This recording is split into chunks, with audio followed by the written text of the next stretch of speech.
지난주에 우리 예수님이 마리아와 마르다 그 자매가 있는 곳에 와서 그 죽은 나사로를 다시 살리시는 그런 장면을 좀 살펴봤습니다.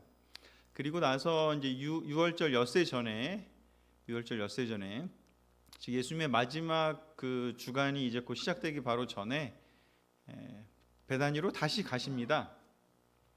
그 저번에 며칠 전에 죽은 나사로를 살리신 그 베다니로 다시 가십니다. 그래서 그곳 사람들이 예수님을 위해서 잔치를 베풀었어요. 얼마나 좋겠습니까? 감사했지 않겠습니까? 나사로를 살렸던 그 기억이 얼마 되지 않았는데 다시 오신 거죠. 너무 좋았어요. 그래서 마르다는 시중을 들고 나사로는 또 예수님과 함께 식탁에 앉아가지고 같이 식사를 막 한 거죠. 그때 이제 마리아가 아주 값진 향유 300g을 갖고 와서 예수님의 발에 붓고 자기 머리카락으로 닦아드렸어요. 그래서 온 집안이 향유 냄새로 가득 찼대요. 이 장면이 그 사복음서에 전부 다 기록이 돼 있는 몇 안 되는 사건입니다. 그 복음서마다 이렇게 뭐 마가복음에만 있거나 또 뭐 누가복음에 있거나 이런 것들이 있고 또 두 군데 있거나 세 군데 있거나 이럴 수 있는데 네 군데 다 있다는 건 굉장히 이제 초대교회 형제자매들한테는 굉장히 큰 의미가 있었던 이야기인 거고 굉장히 중요한 가치가 있는 그런 이야기이기 때문에 아마도 여기에 이렇게 기록이 돼 있을 텐데요. 조금씩 다르기는 하죠, 그 내용이. 근데 여기 요한복음은 이제 다른 데는 이제 한 여인이라고 되어 있는데 여기는 이제 마리아가 이렇게 죽은 나사로를 다시 살린 얼마 후에 예수님이 왔을 때 이렇게 부어드린 거예요. 이때 마리아의 마음은 어땠을까요? 무슨 마음으로 이렇게 향유를 부었을까요?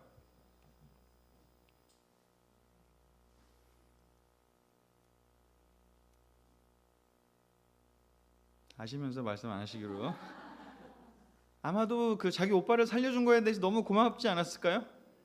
너무 감사하고 너무 고맙고 너무 기뻤어요. 그때 당시에는 뭔가 막 그 슬픔도 있었고 놀람도 있었고 그 나사로 오빠를 다시 만나게 돼서 뭔가 다시 그 오빠를 씻겨주기도 해야 되고 돌봐주기도 하고 뭐 여러 가지가 아마 있어서 아마 그만큼 예수님과 이렇게 좀 대화를 나누지는 못했었던 것 같아요. 그런데 이제 좀 다시 시간이 지나고 예수님이 다시 오셨을 때는 이제는 예수님이 보이는 거죠.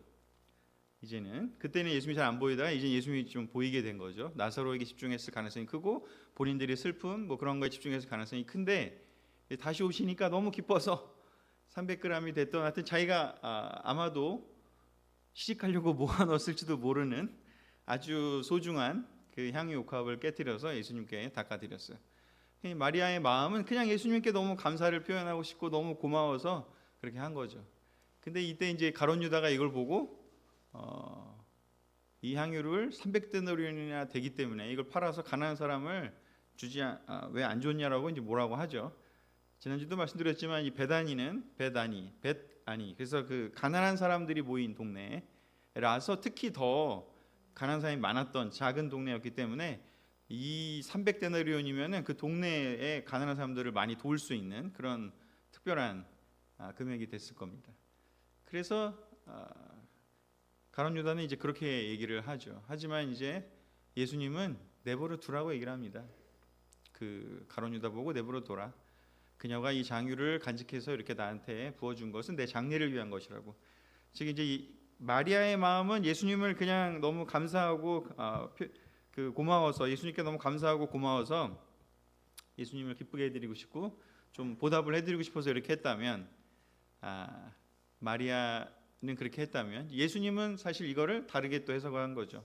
왜냐하면 본인은 어떤 일이 있을지를 이제 알고 있으니까. 유월절 엿새 전이라면 이제 유월절 전날 예수님이 이제 달려서 돌아가시잖아요. 이제 얼마 안 남았습니다. 마지막 예루살렘 들어가셔가지고 이제 마지막 5일, 6일 정도의 시간을 보내는 것만 남겨두고 있었기 때문에 예수님 입장에서는 이게 죽은 그 시체에 이렇게 향유를 덮는 것 같은 그런 행위를 지금 한 거다. 장례를 위한 것을 한 거다라는 이야기죠.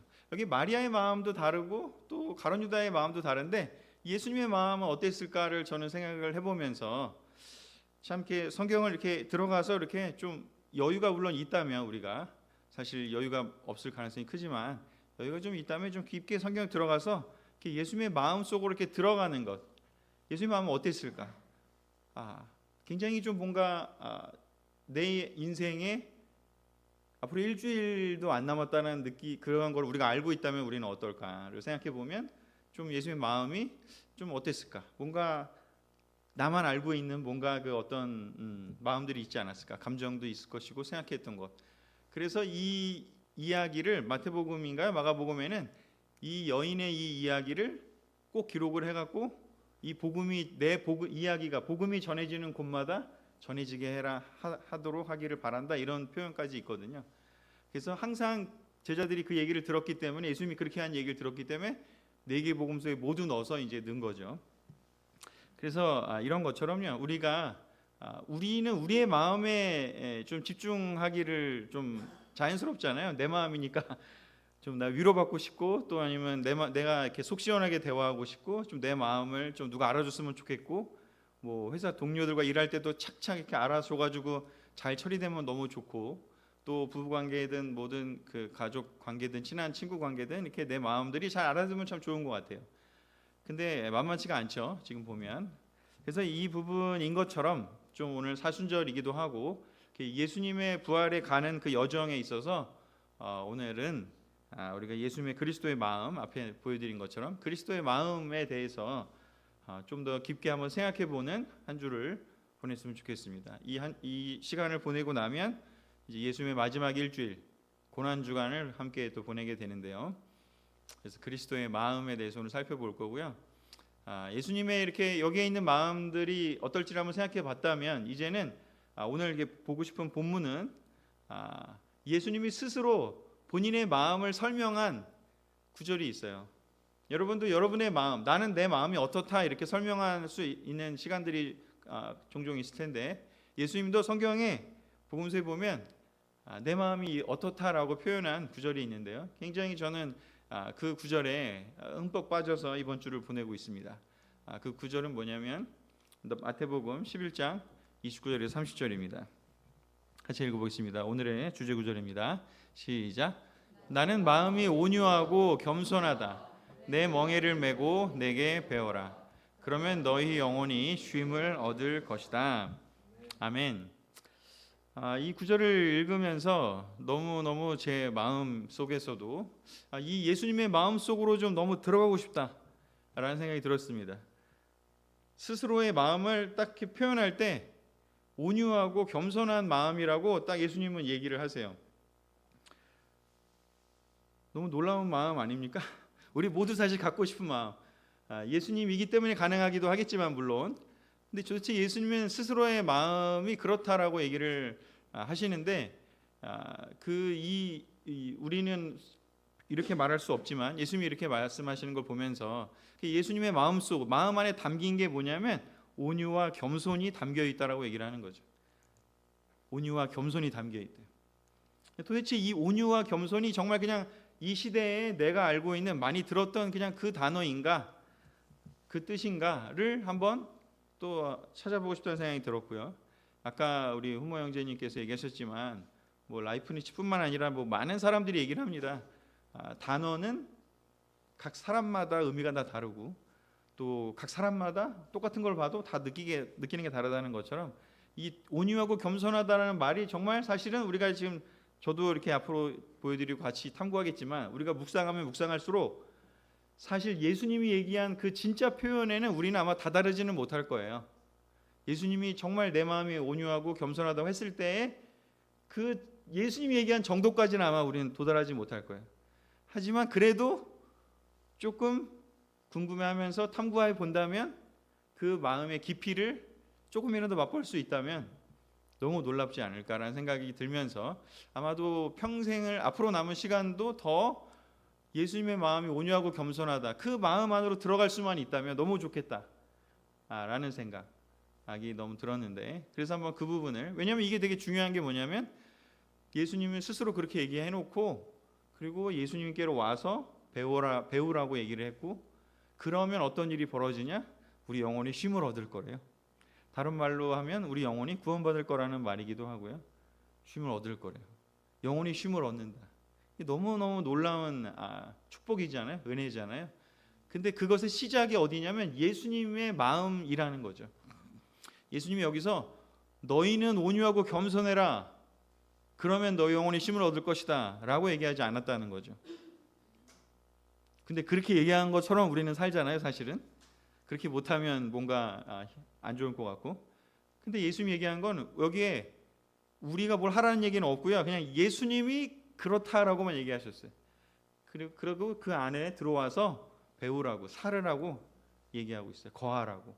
그렇게 되면 우리 영혼이 쉼을 얻을 거래요.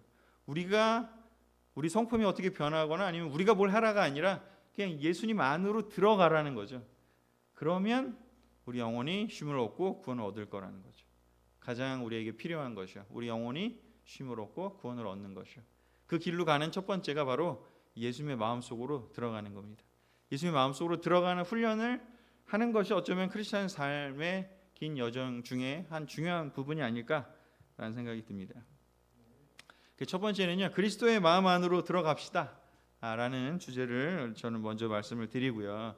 거기에 보면 그리스도의 마음 안에 두 개가 들어있다고 예수님이 직접 표현하셨는데 거기에는 온유와 겸손이었습니다. 온유, 제가 원어를 좀 찾아봤는데 프라우스라는 그리스어로 되어 있는데 이건 그 단어 사전 같은 걸 보면 힘이 있지만 그것을 절제하고 하나님께 맡기는 상태를 뜻하는 단어라고 합니다. 우리가 생각하는 온유는 뭔지 모르겠지만 이 성경에 써 있는 그 텍스트에 쓰여 있는 그 단어는 온유로 우리가 번역이 된 거지만 원래 쓰여져 있는 마태가 쓴 그 단어는 프라우스라는 건데 그건 뭐냐면 힘이 있지만 그것을 절제하고 하나님께 맡기는 상태래요. 예수님이 왕으로 오셨습니다. 세상에 하나님의 아들로서 오셨습니다. 힘이 있으셨습니다. 귀신을 몰아낼 수 있었고 병을 고치실 수 있었고 많은 일들을 하실 수 있었습니다. 그런데 힘이 있으셨죠. 하지만 그것을 사용하지 않고 하나님께 맡기시는 상태의 마음을 가지고 계셨다라고 얘기를 합니다. 예수님의 마음이 그렇대요. 힘이 있지만 그걸 절제하고 하나님께 맡기는 상태예요. 하나님께 온전히 맡겼기 때문에 요한복음 곳곳에는 뭐라고 표현하냐면 나는 하나님이 나에게 말하라고 한 것만 내가 얘기합니다 라는 표현이 많습니다. 힘이 있지만 그것을 절제하고 하나님께 맡기는 상태일 때 예수님의 마음이 온유로 가득 차 있다라고 표현한다는 것이죠. 온유에 관한 게 우리 한글로 봤을 때 온유라는 표현으로 써 있는 다른 성경을 좀 보면은 어떤 구절들이 있냐면 개역 한글에 좀 이런 표현들이 많이 온유라는 단어들이 쓰여 있더라고요. 우리 현대인의 성경은 약간 이렇게 풀어 써가지고 뭐 친절하다 무슨 뭐라고 돼 있더라. 하여튼 순수하다 아니면은 뭐 이렇게 유순하다 뭐 이런 표현으로 약간 이렇게 좀 바뀌어져 있는데 개역 한글에는 이렇게 온유라는 단어, 이 프라우스라는 단어를 그대로 활용을 해서 성경을 표현하고 있는데요. 여기 마태복음 5장 5절에 산상수훈에도 이렇게 얘기합니다. 온유한 자는 복이 있나니 저희가 땅을 기업으로 받을 것이미요 라고 되어 있습니다. 이 땅을 하나님이 땅을 우리에게 준다라고 하셨을 때 그 대상은 누구냐면 온유한 사람이 그 땅을 얻을 거래요. 왜냐하면 하나님께 맡기고 있으니까요. 그 힘을 트럼프처럼 이렇게 막 힘으로 오늘 나온 김에 그냥 가죠. 후모 형이 시작했으니까 힘으로 이렇게 힘이 있는데 그것을 절제하지 못하고 내 마음대로 할 상태가 아니라 힘이 있지만 그것을 자기 힘으로 하는 것이 아니라 절제하면서 하나님께 맡기는 사람에게 하나님이 그런 사람에게 땅을 준대요. 그런 사람에게. 트럼프가 얻고 싶은 거랑 하나님이 주고 싶은 건 완전 다른 거죠. 온유한 자는 그래서 땅을 얻을 수 있다는 것이죠. 우리가 생각하는 너무 다른 거죠. 우리는 내가 뭔가 잘 나가서 가지고 내가 뭔가 투자를 잘하고 내가 지식이 많아서 막 하는 그런 것들을 통해서 땅을 얻고 싶지만 하나님이 주고자 하는 땅은 물론 여기의 땅도 또 보다 더 큰 의미가 있겠지만 우리가 힘이 있지만 절제하면서 하나님께 맡길 수 있는 그런 사람들에게 이 땅을 주고 왜냐하면 그래야 그 땅이 온전히 경작이 될 거고 그 땅이 온전히 다스림을 받을 것이기 때문이겠죠. 그리고 시편 37편 11절에도 이렇게 얘기합니다. 오직 온유한 자는 땅을 차지하며 풍부한 화평으로 즐기리로다. 비슷한 맥락이죠. 온유한 자, 땅과 온유를 되게 많이 연결을 시킵니다. 그렇게 출애굽 때부터도 얘기를 하고 여기 시편에도 얘기를 하고 마태복음도 얘기를 하고 이 온유의 개념이 우리가 한글로 이렇게 쓸 수밖에 없지만 풀어서 설명하는 그 설명을 잘 기억하시면 좋을 것 같습니다. 그리고 특별히 또 민수기에서는 이 모세를 설명할 때도 그렇게 얘기하죠. 온유함이 지면의 모든 사람보다 더하더라. 어쩌면 예수님을 너무 닮은 사람이지 않을까 싶어요. 예수님 스스로도 나는 온유하고 겸손하다라고 했는데 모세를 표현할 때 성경이 하나님의 영이 모세를 온유함이 모든 사람보다 더 그득한 사람이다라고 얘기해요. 어쩌면 그랬기 때문에 예수님처럼 예수님을 많이 닮은 그런 사람이라고도 볼 수 있겠죠. 모세는 왕자였잖아요, 사실. 근데 그가 가질 수 있는 많은 것들, 또 사람들을 이끄는 사람이었지만 그 사람은 자기의 힘을 쓰지 않고 절제하면서 하나님께 맡기는 그런 삶을 살았던 것이죠. 그리고 에베소서에서도 나오고요, 또 야고보서에서 나옵니다. 이렇게 온유함을 강조하는 것이죠. 성령의 열매라고 얘기를 하는 것이죠. 이 예수님에게서 그득한 성품이다 보니까 우리에게도 그 성품이 우리의 힘으로는 생기지 않겠지만 성령님이 주시면, 예수님의 은혜로 우리에게 주시면 우리에게도 생길 겁니다. 우리는 그것을 추구할 뿐인 것이죠. 자, 그리고 두 번째는요, 온유와 겸손을 예수님이 얘기를 하셨는데 여기에 겸손도 그 당시 그리스어로 보면 타페이노스라는 단어인데 여기 우리가 생각하는 또 겸손이랑 또 조금 비슷하면서도 다른 부분이 있는데 자기 자신을 낮추어 타인을 살리는 방향으로 존재하는 태도다라고 얘기를 합니다. 자기 자신을 낮추어 타인을 살리는 방향으로. 사실 예수님의 탄생 자체가, 태어남 자체가, 인생 자체가 이 부분으로 설명할 수 있지 않을까요? 빌립보서 2장에도 얘기한 것처럼 하나님과 동등함을 가지고 그냥 거기 계셨어도 되는데 그걸 그냥 그대로 누리시기보다는 그걸 이렇게 포기하시고 이 땅에 오셔서 자신을 낮추셨죠. 인간이 되셨죠. 그리고 오셔갖고 사람들을 살리는 일을 계속 하셨습니다. 만나는 사람마다 고쳐주고 병자를 고쳐주고 귀신을 쫓고 살리시는 일들을 하셨고 궁극적으로는 모든 시간대를 통틀어서 모든 사람들을 통틀어서 구원할 수 있는 십자가의 길을 가셨습니다. 사람을 살리는 것에 초점이 두어져 있는 태도를 바로 겸손이라고 한다는 것이죠. 겸손한 사람이 왜 예수님을 닮을 수 있느냐? 겸손은 사람을 살리는 방향으로 향해 있는 태도를 가지고 있기 때문이라는 것이죠. 살리는 방향이요.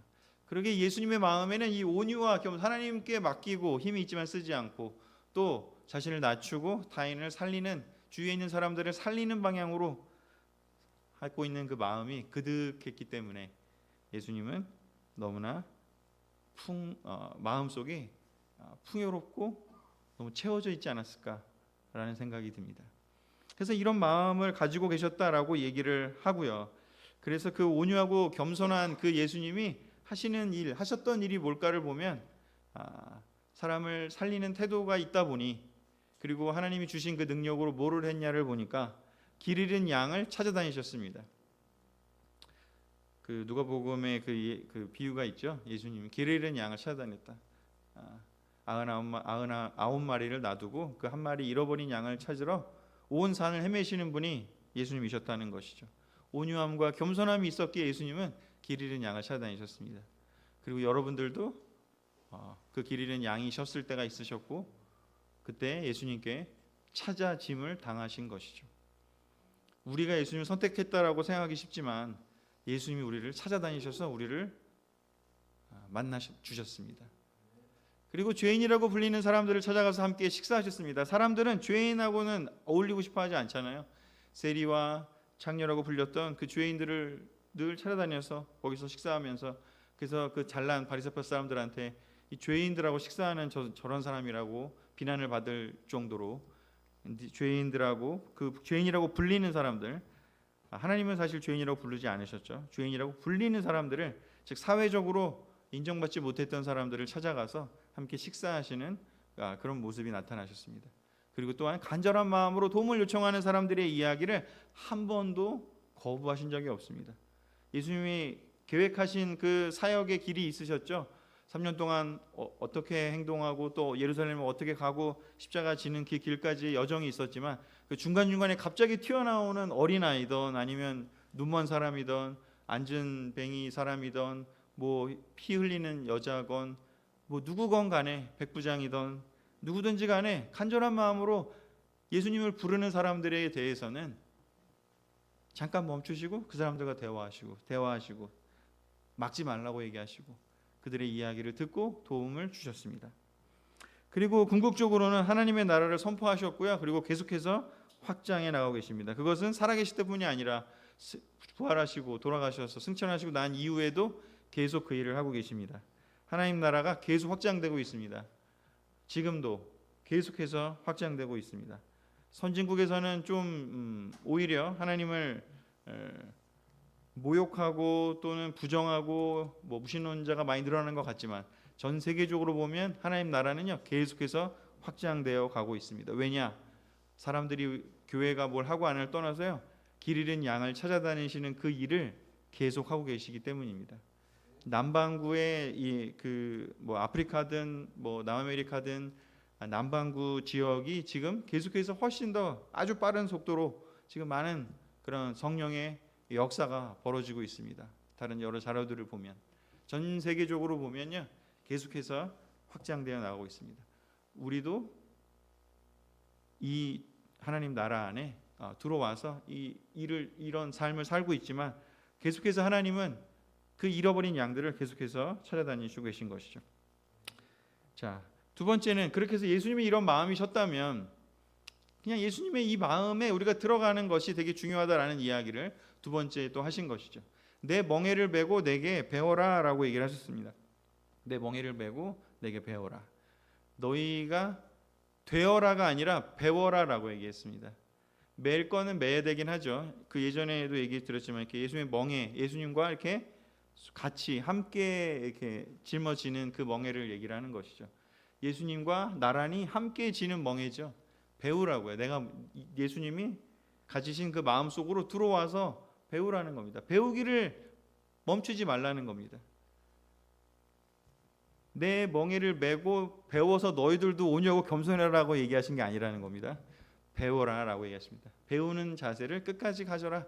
그 태도를 내 안에 들어와서 살아라라는 얘기입니다. 내 안에 들어와서 내가 주는 것들을 쭉쭉 흡수하고 베드로 전서의 표현에 의하면 어린아이가 젖을 빨듯이 이렇게 쭉쭉 온 힘을 다해서 예수님의 온유와 예수님의 겸손을 쭉쭉 흡수하라는 겁니다.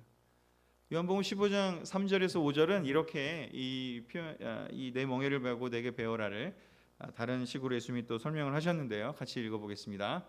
시작.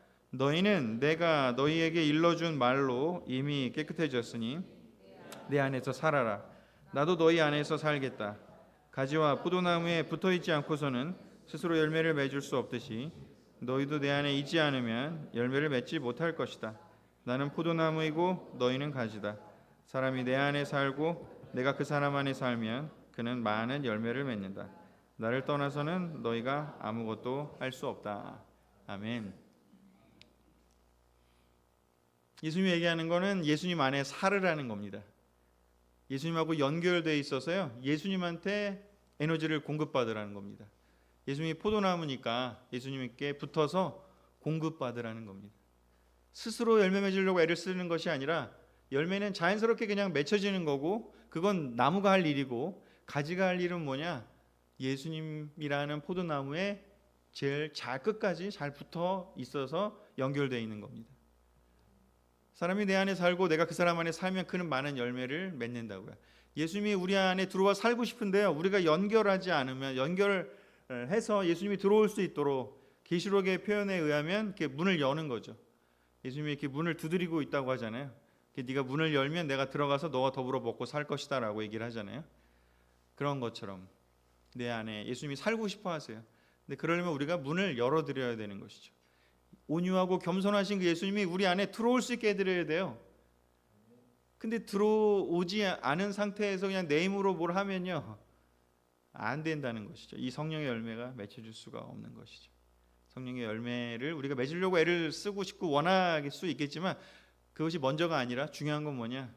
예수님과 내가 서로 연결돼서 내가 예수님 안에 들어가고 예수님이 내 안에 들어오실 수 있도록 열어드리는 거라는 것이죠. 예수님이 여러분 안에 들어갈 수 있도록 하려면요, 멍에를 매야 돼요. 가지가 포도나무에 이렇게 붙이는 것처럼 이렇게 멍에를 맨다는 것, 같이 이렇게 매는 것이죠. 그리고 여기서 배우라는 표현이 나오는 것이죠. 그렇게 됐을 때 어떤 일이 벌어지느냐? 그러면 너희가 너희 영혼이 쉼을 얻을 것이다. 우리 영혼을 만드신 분이 하나님이시잖아요. 우리 영혼이 쉼을 얻고 싶어서 우리는 많은 여행을 하기도 하고 잠을 자기도 하고 맛있는 걸 먹기도 하고 많은 것들을 하잖아요. 근데 그것은 일시적인 것이죠. 나사로가 죽었다가 살아났지만 그것이 일시적인 살아남인 것처럼 진정한 영혼이 쉼을 얻기 위해서는요, 유일한 한 가지 방법밖에 없다라는 것이죠.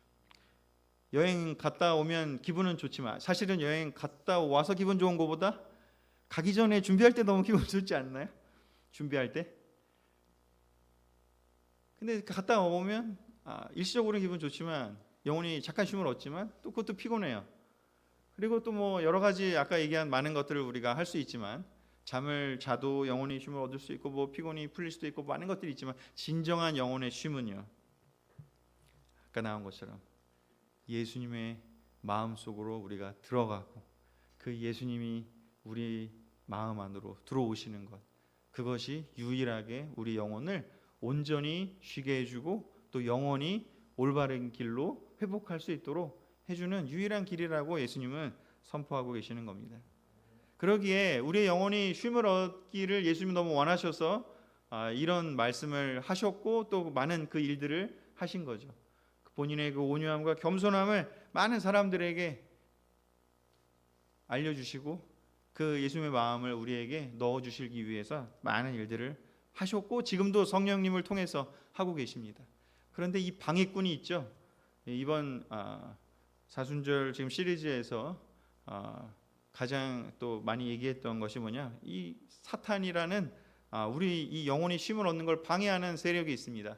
그래서 사탄이 우리 영혼을 쉬지 못하게 하기 위해서 계속해서 예수님은 이걸 하고 싶은데 우리 영혼을 정말 이렇게 쉬면서 회복돼서 정말 이렇게 찌들어 있는 영혼이 아니라 프레시하고 너무 이렇게 막 에너제틱하고 너무나 이렇게 싱싱한 영혼, 이게 표현이 맞는지 모르겠지만 깨끗하고 너무나 활발하고 좀 이렇게 좋은 어떤 상태에 있는 영혼이 우리가 되기를 바라시는데, 근데 사탄은 그걸 너무 싫어해요.